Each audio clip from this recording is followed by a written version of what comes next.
Hello बच्चों, स्वागत है आप सभी का हमारे इस चैनल पर। बच्चों, हम लोग दिल्ली सल्तनत पढ़ रहे हैं और दिल्ली सल्तनत में हम लोगों ने गुलाम वंश पढ़ना शुरू किया था। गुलाम वंश की बात करें तो इसमें हम लोगों ने कुतुबुद्दीन ऐबक और इल्तुतमिश पढ़ लिया है। अब इल्तुतमिश के आगे हम लोग को रजिया सुल्तान के बारे में पढ़ना है। तो आज का हमारा टॉपिक क्या होगा? रजिया सुल्तान से लेकर बलबन तक का इतिहास, 1236 से लेकर 1287। अब मैंने बताया था इल्तुतमिश ने रजिया सुल्तान को अपना उत्तराधिकारी नियुक्त किया था, लेकिन जब इल्तुतमिश की मृत्यु हुई तो उसके एक अयोग्य पुत्र रुकनुद्दीन फिरोज शाह को शासक बना दिया गया। बाद में रजिया उसको हटा करके सुल्तान बनती है। रजिया के बाद अगर हम बात करेंगे तो बहराम शाह, फिर मसूद शाह, फिर नासिरुद्दीन महमूद और फिर गयासुद्दीन बलबन शासक बनता है। अब सबसे पहले हम रजिया सुल्तान की बात करते हैं। रजिया सुल्तान, सिक्कों पर इसका नाम मिलता है उम्दत उल निस्वा। उम्दत उल निस्वा इसकी उपाधि मिलती है रजिया सुल्तान की। इल्तुतमिश ने जो भी सिक्के चलवाए थे उस पर, तो ये याद रखना, उम्दत उल निस्वा की उपाधि इसकी मिलती है। इसका शासनकाल जो था 1236 से 1240 तक था। लगभग 3 वर्ष और 6-7 महीने इसने शासन किया। दिल्ली सल्तनत की प्रथम एवं अंतिम मुस्लिम महिला शासिका थी। दिल्ली सल्तनत की प्रथम महिला शासिका थी और अंतिम मुस्लिम महिला शासिका भी थी। रजिया ने पर्दा त्याग कर, यानी जो पर्दा होता था चेहरे पर लगाया जाता था, घूंघट काढ़ना जिसको बोलते हैं, तो इसने वो सारी प्रथाएं त्याग दी और पुरुषों के समान कुबा यानी कोट और कुल्हा मतलब टोपी पहनकर दरबार में आना शुरू किया। तो जैसे स्त्रियां घूंघट ओढ़ती हैं, ऐसे ही इस्लाम में पर्दा होता है। तो रजिया सुल्तान ने क्या किया, उस प्रथा को त्याग दिया, यानी पर्दा हटा दिया और कोट और टोपी पहनकर दरबार में आना शुरू कर दिया। टोपी को कुल्हा बोलते हैं और कोट को कुबा। एक अबिशीनियाई हबशी था जलालुद्दीन याकूत, अबिशीनिया का रहने वाला था, गुलाम था। हबशी मतलब गुलाम एक प्रकार से। जलालुद्दीन याकूत को रजिया ने अपना अमीर आखूर बनाया। अमीर आखूर मतलब अश्वशाला का प्रधान। घुड़साल जो होता है, अश्वशाला जो होता है, उसका मुखिया, उसका प्रधान बना दिया अमीर आखूर को। एसामी ने रजिया एवं याकूत के मध्य प्रेम संबंध का वर्णन भी किया है। तो एक इतिहासकार है एसामी, ये कहता है जलालुद्दीन याकूत और रजिया के बीच प्रेम था, यानी दोनों एक दूसरे से प्यार करते थे। रजिया ने मुहज्जबुद्दीन को वजीर नियुक्त किया और सिक्कों पर उम्दत उल निस्वा का विरुद्ध धारण किया। विरुद्ध का मतलब उपाधि, तो ये मैंने आपको पहले बता दिया। सिक्कों पर रजिया की उपाधि उम्दत उल निस्वा थी और रजिया ने अपना वजीर किसे नियुक्त किया? मुहज्जब उद्दीन को।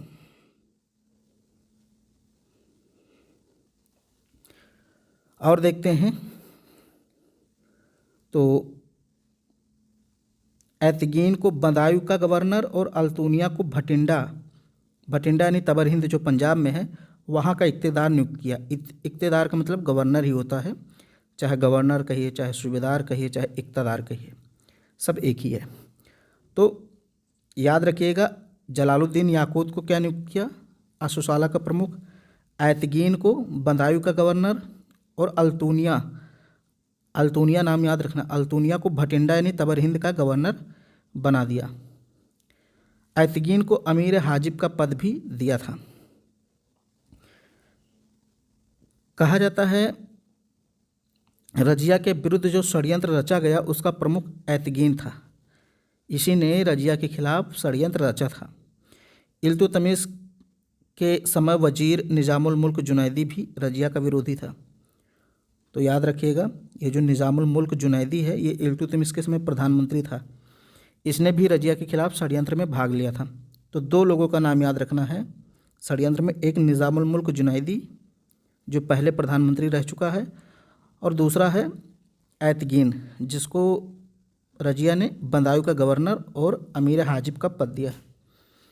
और भी लोग थे जैसे मलिक अलाउद्दीन जानी, कबीर अयाज खान,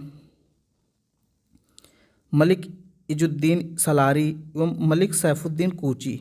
ये सब जो थे रजिया सुल्तान को गद्दी से हटाना चाहते थे। और रजिया के विरुद्ध पहला विद्रोह लाहौर के गवर्नर कबीर अयाज खां ने किया।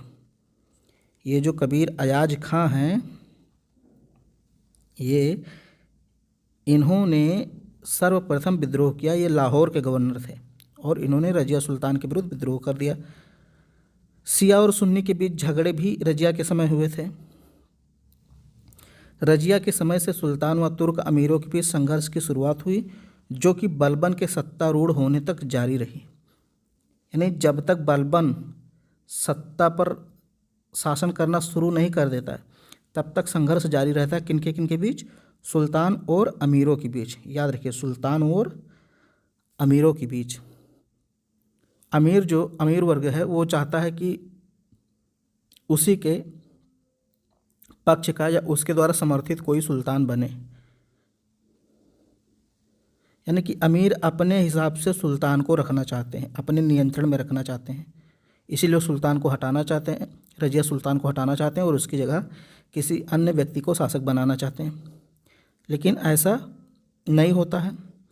फिर आगे क्या होता है देखिए, जैसे इल्तुतमिश के समय मंगोल आक्रमण का खतरा था, ठीक उसी प्रकार रजिया सुल्तान के समय भी मंगोलों का खतरा था। 1238 ईस्वी में ख्वारिज्म के शाह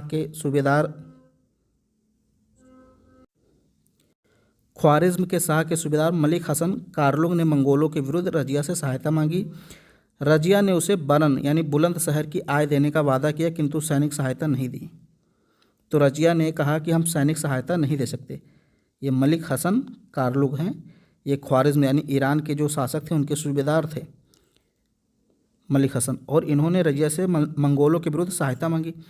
तो रजिया ने सहायता नहीं दिया, बल्कि इनको बुलंद शहर की जो आय होती थी, जो टैक्स वगैरह प्राप्त होता था, वो दे दिया, आय दे दिया कि इससे अपनी ज़रूरतें पूरी करो, लेकिन मैं सैनिक सहायता नहीं दे सकती। अब कहा जाता है कि जब रजिया सुल्तान ने जलालुद्दीन याकूत को अमीर आखूर का पद दिया था, उस समय अल्तुनिया नाराज़ हो गया था और अल्तुनिया जो कि भटिंडा का गवर्नर नियुक्त किया गया था, ये वहीं पे विद्रोह कर देता है। ठीक है, विद्रोह कर देता है। तो अब रजिया जो है पंजाब जाती है, यानी भटिंडा तबर हिंद जाती है अल्तुनिया के विद्रोह का दमन करने के लिए। अब दिल्ली का सिंहासन खाली हो गया, तो दिल्ली के जो अमीर थे जो रजिया को हटाना चाहते थे, ये तुरंत रजिया के भाई बहराम शाह को गद्दी पर बैठा देते हैं। रजिया तो चली गई तबर हिंद अल्तुनिया के विद्रोह का दमन करने, और यहाँ जैसे गद्दी खाली हुई, तुरंत जो है उसके भाई बहराम शाह को शासक बना दिया अमीरों ने।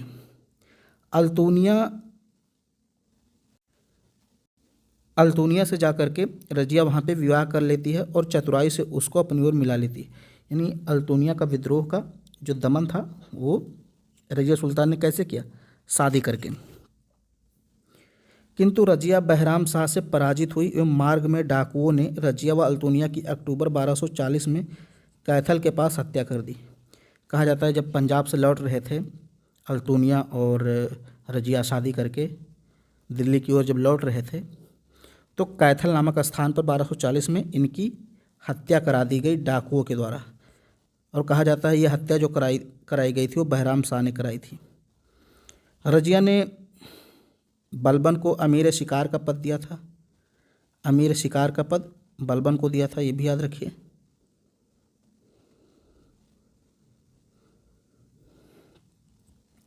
रजिया सुल्तान ऐतिहासिक विश्लेषण। अब एक इतिहासकार हैं हबीबुल्ला, ये कहते हैं कि रजिया का पतन तुर्क सैनिक अभिजात वर्ग की विजय थी। रजिया का पतन तुर्क सैनिक अभिजात वर्ग की विजय थी। इतिहासकार रजिया की असफलता का कारण गुलाम सरदारों की महत्वाकांक्षा एवं रजिया की महिला होना बताते हैं। जो ज़्यादातर इतिहासकार हैं वो कहते हैं रजिया सुल्तान इसलिए असफल हुई क्योंकि वो महिला थी, और जो गुलाम सरदार थे उनकी महत्वाकांक्षा, यानी कि जो अमीर वर्ग थे, सरदार थे, वो रजिया को हटाना चाहते थे, ये एक कारण। और दूसरा कारण ये है कि वो एक स्त्री थी और जो अमीर वर्ग थे वो अपने ऊपर किसी स्त्री के शासन को उचित नहीं मानते थे, इसलिए रजिया सुल्तान को षड्यंत्र के द्वारा मरवा दिया गया। इसामी एक इतिहासकार ये सलाह देता है कि रजिया को सिंहासन पर बैठने की बजाय चरखा संभालना चाहिए। ये बहुत इंपॉर्टेंट कथन है, याद रखिएगा। इसामी क्या कहता है कि रजिया को सिंहासन पर बैठने की बजाय चरखा संभालना चाहिए, यानी उसको चरखे का काम करना चाहिए, सुल्तान का काम तो पुरुष लोग कर लेंगे, ये इसामी कहता है।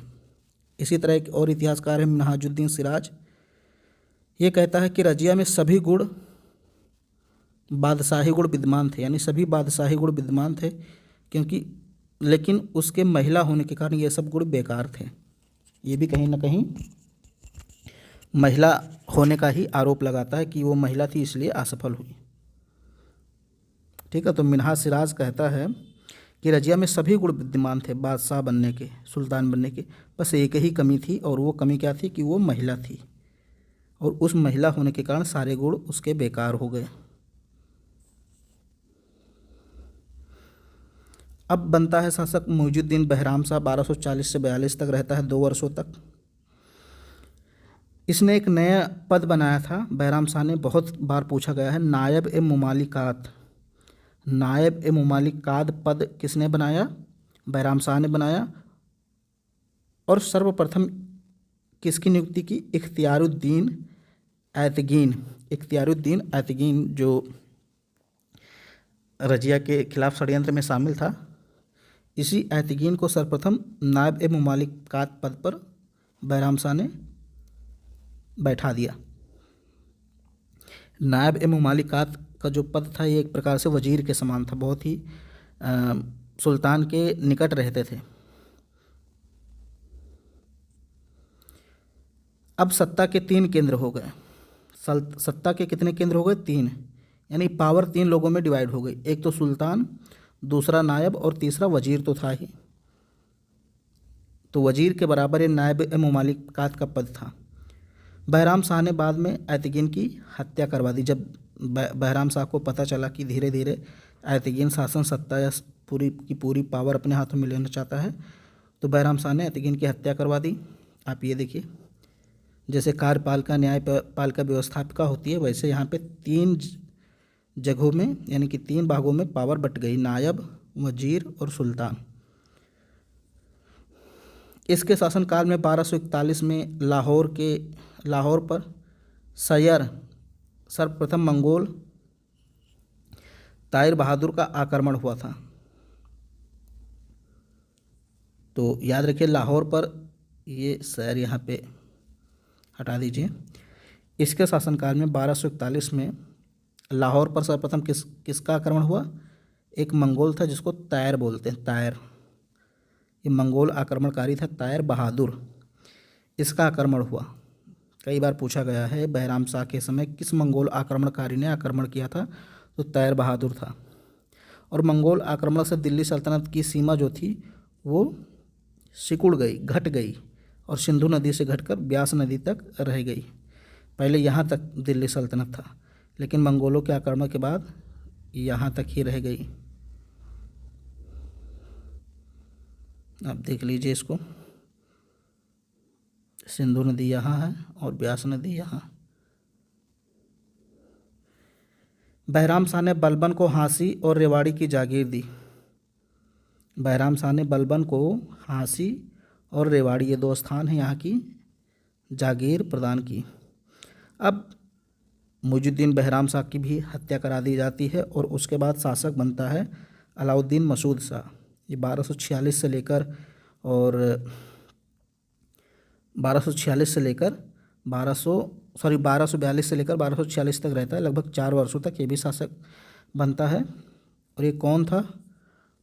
तो ये रुकनुद्दीन फिरोज शाह का पुत्र था। इसने सारी शक्तियाँ चालिसा दल को सौंप दी एवं नाम मात्र का सुल्तान रहा। चालिसा दल जिसको इल्तुतमिश ने बनाया था, जिसको तुर्कान चहलगानी कहते हैं, उन्हीं को सारी शक्तियाँ इसने सौंप दी। और बलबन को अमीर हाजिब के पद पर नियुक्त किया। कहा जाता है इसके सिक्कों पर सर्वप्रथम बगदाद के अंतिम अब्बासी खलीफा अल मुस्तसीम बिल्लाह का नाम अंकित हुआ। अंतिम अब्बासी खलीफा कौन थे? अल मुस्तसीम बिल्लाह, इनका नाम इसके द्वारा चलाए गए सिक्कों पर मिलता है। और इसके समय मलिक इजुद्दीन किचलू खान ने स्वयं महलों पर अधिकार कर लिया था। ठीक है, यहाँ पे थोड़ा अस्पष्टता है। किचलू खान ने स्वयं कर महलों पर अधिकार कर लिया था, तो यहाँ महलों होना चाहिए। ठीक है, बाद में इसे नागौर की एकता देकर संतुष्ट किया गया। यानी कहीं ना कहीं ये जो किचलू खान था, अब ये मानिए ये विद्रोह करने पर उतर आया था। इजुद्दीन किचलू खान जो था ये अलाउद्दीन मसूद शाह के समय विद्रोह करने पर उतर आया था। बाद में जब इसको नागौर की जागीर दी गई, नागौर का एकता दिया गया, तब ये जाकर संतुष्ट हुआ, शांत हुआ। फिर इसके बाद अलाउद्दीन मसूद शाह के बाद नासिरुद्दीन महमूद शासक बनता है। 1246 से 1365 तक रहता है। ये इल्तुतमिश का पुत्र था और बलबन के सहयोग से अलाउद्दीन मसूद शाह को गद्दी से हटाकर ये सुल्तान बना था। इसकी एक बहुत ही ख़ास बात है जो पूछी जाती है कि ये कुरान की नकल करता था, यानी खाली समय में कुरान की फ़ोटोकॉपी बनाता था, उसको बेचता था और उसी से अपना खर्च चलाता था। बहुत ही धार्मिक स्वभाव का व्यक्ति था और खाली समय में क्या करता था? कुरान की नकल करता था, यानी उसकी प्रतियां तैयार करता था, फ़ोटोकॉपी तैयार करता था और फिर उसको बेचता था। एसामी के अनुसार कुरान की प्रतिलिपियों को बेचकर जो आय होती थी उसी से अपना खर्च चलाता था। तो ये वर्णन किसने किया है? एसामी ने। फिर नासिरुद्दीन स्वयं कहता था, मैं राज्य के धन को स्वयं की विलासिता पर खर्च नहीं कर सकता, मैं केवल राज्य का ट्रस्टी हूँ। और दिल्ली सल्तनत का एकमात्र सुल्तान नासिरुद्दीन महमूद था जिसकी केवल एक पत्नी थी, यानी इसने केवल एक शादी की थी। और वो कौन थी? बलबन की पुत्री, यानी बलबन ने अपनी पुत्री का विवाह नासिरुद्दीन महमूद से किया था।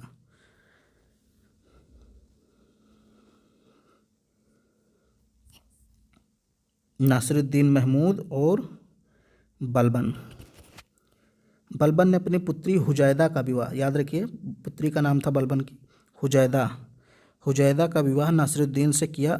इस समय वास्तविक शक्ति किसके हाथों में थी? बलबन के हाथों में। यानी नासिरुद्दीन महमूद जो था नाम मात्र का शासक था और वास्तविक शक्ति बलबन के हाथों में थी। उसने 1249 में बलबन को उलूग खां की उपाधि प्रदान की एवं नायब मुमालिकात का पद भी दिया। 1253 में भारतीय मुसलमानों का एक नेता था इमादुद्दीन रेहान, इसको बलबन के स्थान पर नायब बना दिया गया। मतलब बलबन के खिलाफ लोगों ने भड़काया, कुछ अमीरों ने नासिरुद्दीन महमूद को भड़काया कि बलबन अपनी सारी शक्तियां अपने हाथों में लेना चाहता है। तो नासिरुद्दीन महमूद ने 1253 में क्या किया? बलबन को हटा दिया, नायब मुमालिकात के पद से बलबन को हटा दिया और किसे बना दिया? इमादुद्दीन रेहान को बना दिया। फिर बाद में 1254 में पुनः बलबन की नियुक्ति हो गई। एक इतिहासकार है मिनहाजुद्दीन सिराज, जिसने तबकाते नासरी लिखा है, ये इसका मुख्य काजी था। तबकात ए नासरी जो लिखा है मिनहाजुद्दीन सिराज ने, तो मिनहाजुद्दीन सिराज कौन था? नासिरुद्दीन महमूद का काजी था, यानी न्यायाधीश था। मिनहाजुद्दीन सिराज ने नासिरुद्दीन को दिल्ली का आदर्श सुल्तान माना है एवं उसे दरवेश राजा के नाम से भी जाना जाता है। तो आगे हम लोग बलबन के बारे में पढ़ेंगे, ठीक है। और वीडियो पसंद आए तो इसको लाइक कर दीजिए, शेयर कर दीजिए और अपने सभी दोस्तों में इसको शेयर कीजिए और चैनल को सब्सक्राइब कर लीजिए।